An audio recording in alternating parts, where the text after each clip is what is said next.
Esse é o canal Matemática no Ar e eu te ajudo a entender a matemática para resolver questões dos concursos com sabedoria. Hoje vamos resolver problemas, mas antes vou relembrar o conceito de múltiplos e de divisores. As questões desse vídeo são da VUNESP e da CESBRAN Rio. Você estudou múltiplos e divisores quando você tinha mais ou menos seus 10, 11 anos. Sim, são relacionados ao conceito de multiplicação e ao conceito de divisão. Veja, essa é a sequência que nós chamamos sequência dos números naturais. São aqueles números que a gente utiliza para contar, incluindo o zero. Então, é uma sequência infinita que nós dizemos são números naturais. Eu vou pegar cada um desses números e vou multiplicar por 4. Por que eu escolhi o 4, tá? Eu vou encontrar uma outra sequência. E essa sequência, nós dizemos que é a sequência dos múltiplos de 4. Agora, se eu multiplicar cada um daqueles números por 5, eu vou encontrar a sequência que nós chamamos sequência dos múltiplos de 5. Como a sequência dos números naturais é infinita, essa também é infinita, né? Então, eu tenho uma sequência que é dos números naturais. Se eu multiplico por 10, eu encontro a sequência dos múltiplos de 10. Se eu multiplico por 15, a sequência dos múltiplos de 15. E assim por diante. Você pode estar dizendo assim, mas não é a tabuada. Sim, está relacionado com a multiplicação. Agora, o que eu quero que você observe? Que tem números que aparecem em mais de uma das sequências. Então, por exemplo, o número 20, ele é múltiplo de 4 e também é múltiplo de 5. Já o número 48 é múltiplo de 4. Ah, só de 4? Não, ele é múltiplo de 2 também. Mas para eu saber disso, eu teria que fazer a lista, os múltiplos de 2 também para a gente poder comparar. Mas desse exemplo que está aqui, eu sei que 40 é múltiplo de 4 e múltiplo de 5. 20 também. 20 é múltiplo de 4 e múltiplo de 5. A diferença é que o 20 é o menor destes múltiplos. Isso é bem importante em alguns das questões de concurso. Agora, eu vou pegar e vou observar esse 20, que está ali na sequência dos múltiplos de 5, e vou dizer o seguinte. Se eu divido 20 por 5, é sequência dos múltiplos de 5. Eu vou dividir o 20 por 5. Vai dar 4 e resto 0.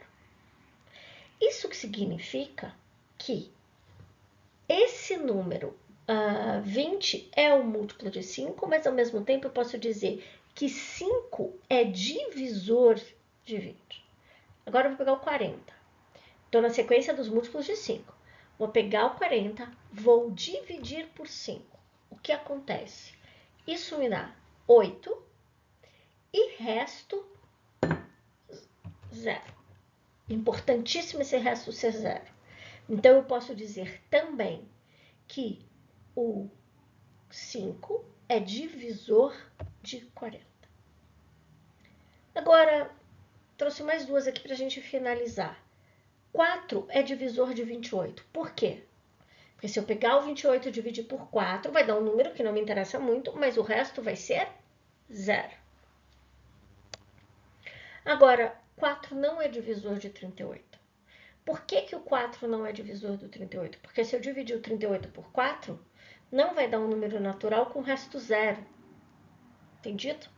Aí você pode dizer assim, mas claro que não é, porque ele não está na lista tabuada. Tudo bem, aceito o teu raciocínio, tá valendo.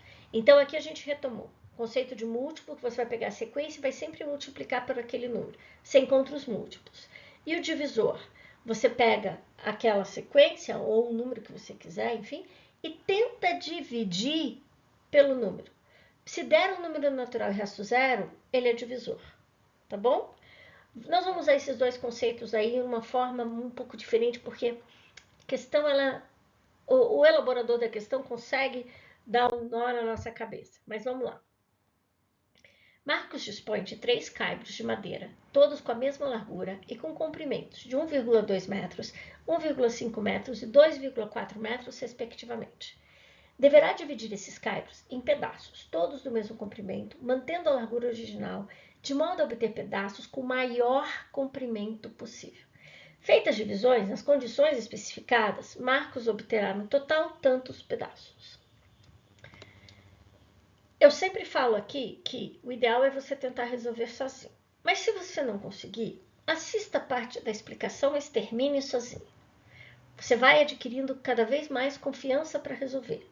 Mas se ainda é difícil para você, acompanhe a minha explicação na sua totalidade. Mas não deixe de resolver sozinho, tá? Eu queria chamar a atenção aqui para as medidas dadas. É 1,2 metros. Tudo bem trabalhar com número decimal, não é nenhum problema para a gente. Mas existem outras unidades de medida, tanto que eu já resolvi essa questão num vídeo sobre unidade de medida, porque eu acho mais fácil se a gente multiplicar por 10. Se a gente multiplicar por 10 cada uma dessas medidas dadas, 1,2, 1,5 e o 2,4, nós vamos estar transformando essa medida em metro em outra unidade, que é o decímetro. Mas aqui não vai interessar muito. Mas multiplicando por 10 facilita o nosso raciocínio, tá? Facilita os nossos cálculos. Só por isso que eu multipliquei por 10. Então, eu tenho 3 pedaços. Eu não vou nem ficar falando nas unidades. Eu vou dizer que ele mede 12, mede 15 e mede 24, tá? 3 pedaços diferentes. E pelo enunciado, eu vou dividir esses 3 pedaços em pedaços do mesmo comprimento, do mesmo tamanho, tá? Então, eu tenho que estar atento ao tamanho que eu vou dividir, não é nem a quantidade de pedaços, é o tamanho que eu vou utilizar. Para exemplificar, eu vou fazer um desenho aqui, considerando que eu tenho um pedaço de madeira que mede 12 decímetros, mas eu só vou falar 12 para facilitar, tá? Então, ele mede 12. O que eu posso fazer? Eu pego esse pedaço de madeira e divido em 12 partes. Tudo bem, ficou 12 partes pequenininhas ali, mas eu dividi em 12 partes. E eu posso escrever o seguinte: eu tenho 12 pedaços que medem 1. Então, eu tenho 12 vezes 1, tá? 1 decímetro nesse caso. 12 pedaços que medem 1. Ah, mas não precisava fazer 12 pedaços, você podia fazer um pouco menos. Sim, e se eu fizer menos pedaços, a medida deles vai ser maior, não vai? Então, eu poderia fazer 6 pedaços medindo 2 cada. Então, eu tenho 6 pedaços que medem 2. 6 vezes 2. Mas precisa ser 6 pedaços? Não, não dá para fazer 4 pedaços? Olha. Então, eu vou fazer agora 4 pedaços.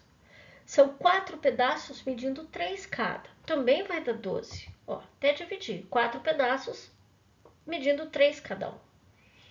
Mas dá para fazer 3 pedaços? Dá também. Eu posso fazer 3 pedaços medindo 4 cada um. 3 vezes 4.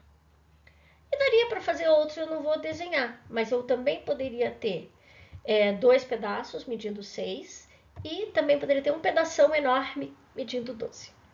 Repare que ali a cada linha eu fui escrevendo as medidas, ficou assim: 12 vezes 1, 6 vezes 2, 4 vezes 3. E todos eles multiplicados dá 12. Então, eu tenho 12 vezes 1, 6 vezes 2, 4 vezes 3, sempre dá 12, tá? Isso é importante para a gente raciocinar e chegar nas generalizações. É sempre bom observar. Bom, voltando então. Eu tinha o meu pedaço de 12, eu descobri que eu posso fazer 12 pedaços, 6 pedaços, 4 pedaços, e vai variando o tamanho. Só que se você olhar lá no enunciado, fala que todos os pedaços de madeira que eu tenho ali, eu tenho que dividir em pedaços menores do mesmo tamanho. Então, como é que eu vou fazer para dividir em pedaços do mesmo tamanho? Eu vou fazer essa mesma análise para os outros pedaços, para o de 15 e para o de 24. Mas eu não vou ficar desenhando nem escrevendo, eu vou otimizar um pouco, tá? Então, ó, eu já marquei aqui, ó, 1, 2, 3, 4, 6 e 12, porque esses números ali que eu marquei se refere à medida que eu consegui, certo? Então, agora eu vou fazer com o de 15. O de 15, eu posso obter medidas 1, 3, 5 e 15. Como que eu sei disso? Da mesma forma que eu fiz o de 12. Pensa assim, eu posso ter 15 pedacinhos medindo 1. Eu posso ter 5 pedacinhos medindo 3. Posso ter 3 pedacinhos medindo 5. E também posso ter um grande pedaço medindo 15. Então, eu segui o mesmo raciocínio ali do 12 para estabelecer essas medidas no 15. Então, essas 4 são as possibilidades do 15, mas eu tenho que fazer por 24 também. Então, pensa que você tem um grande pedaço de 24, tá? Você pode fazer um pedaço só, 2 pedaços, 3 pedaços e assim por diante, né? Então, nós vamos pensar em pedaços bem pequenos. Pedaços bem pequenos são pedaços que medem 1. Quantos pedaços você vai obter? 24 pedaços medindo 1. Mas e se ele estiver medindo 2? 12 pedaços. E se ele estiver medindo 3? 8 pedaços. E assim por diante. Tá aqui, todas as possibilidades, tá? Agora, vou voltar no enunciado. Deverá dividir esses caibros em pedaços, todos do mesmo comprimento. Que medida que eu vou usar? Porque o de 15, eu posso dividir em pedaços de 1, 3, 5 ou 15. Já o de 24, 1, 2, 3, 4. Mas ele fala ali que é a maior quantidade de pedaços. Então, qual é o tamanho que eu vou utilizar? Se eu quero ter a maior quantidade de pedaços, o tamanho vai ser o maior tamanho ou o menor tamanho? Se eu quero mais pedaços, vai ter que ser o de menor tamanho. E qual é o menor tamanho que repete em todas as medidas? Ó, tenho 3 aqui, tenho 3 no 15 e tenho 3 no 24. É o 3. Essa é a menor medida que a gente consegue dividir os 3 pedaços. Então, seria 3 a resposta? Não, porque o enunciado quer saber quantos pedaços. Daí eu anotei aqui embaixo, ó. Os pedaços medirão 3. Tudo bem. Agora, minha tábua mede 12. Eu quero pedaços de 3. Quantos pedaços eu quero? Eu vou conseguir 4. Agora eu vou no de 15. Meu pedaço mede 3. Quantos pedaços eu vou conseguir? 5. E vou no de 24. Quantos pedaços eu consigo? Se cada um é de 3? 8 pedaços. Total, 17 pedaços. Tá bom? Vamos a outra questão, ela é um pouquinho mais simples do que essa. Em uma confraternização de final de ano, os funcionários de um banco foram divididos em grupos de 5 funcionários, mas um funcionário sobrou. Em uma nova tentativa, mas agora com exatamente a metade do número de funcionários, o número n menor que 5, de funcionários que sobrou foi igual a... Então, teve sobra de funcionários. Grupos de 5 pessoas. Bom, ele não fala a quantidade de funcionários. Como ele não fala, eu comecei desenhando aqui meus funcionários. 5, faz um grupo, sobra 1, não posso esquecer. Outro grupo, sobra 1. Bom, mas aqui eu tinha de 10, 11 funcionários. E quem me disse que essa empresa só tem 11? Ela pode ter muito mais que 11. O fato é que quando eu faço grupos de 5, sempre sobra 1. Então, eu comecei pensando. Se eu tiver 6 pessoas, é porque eu tenho um grupo de 5 e sobra 1. Mas se eu tiver 11 pessoas, eu tenho 2 grupos e sobra 1. Se eu tiver 16 pessoas, 3 grupos e sobra 1.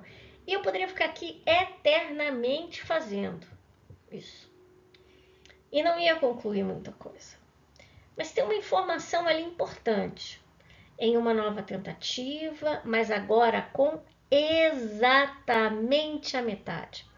Cara, se é exatamente a metade do número de pessoas, eu não vou considerar uma quantidade ímpar. Porque se eu tiver ali naquele segundo exemplo 11 pessoas, como é que eu vou conseguir exatamente a metade de pessoas? Eu não posso cortar uma pessoa ao meio. Então não tem 11 pessoas ali naquele grupo. Eu posso ignorar o 11, o 31, mas eu vou pensar nos outros. O que acontece quando tem metade das pessoas? Vai sobrar o mesmo tanto? Vai sobrar 1? Vai sobrar 2? Vai sobrar 3? É isso que o enunciado pede. Então, se eu tenho a metade das pessoas, eu vou escolher um deles ali, de 16, e vou dividir por 2. Então, eu tenho 8 pessoas. E o que acontece com 8 pessoas? Dá um grupo, mas sobra 3. Bom, tem a 3 ali, a letra B, mas eu não sei se é. Vou pegar outro exemplo para eu ter certeza, hein? 66. O que acontece com 66? Eu posso formar meus grupos, né? Vai dar 6 grupos de 5 pessoas, que daí dá 30 pessoas, mas sobram 3 pessoas. O que está acontecendo quando eu pego a metade? Está sobrando 3 pessoas. Portanto, letra B. Fique por aqui, bons estudos para você.